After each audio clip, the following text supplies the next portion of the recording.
तो अब दीपिका बात करते हैं उस मोमेंट की जब आपको ये रियलाइज हुआ कि शायद मुझे डिप्रेशन। स्कूल के बाद स्पोर्ट्स के बाद मॉडलिंग के बाद एक्टिंग, और मैं काम करती गई। और एक दिन ऐसे आया 2014 में जी। जब एक दिन मैं बेहोश हो गई, और कुछ दिनों के बाद रियलाइज हुआ कि मुझे डिप्रेशन हुआ था।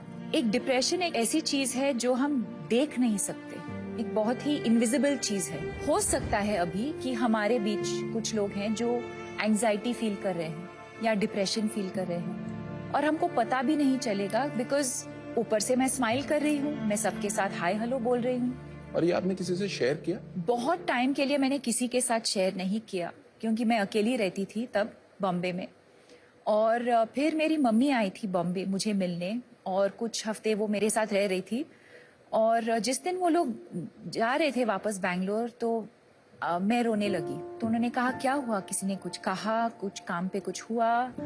एंड आई सेड नहीं, I don't know what this is, I am just feeling completely helpless and hopeless, and मुझे जीना ही नहीं है अब।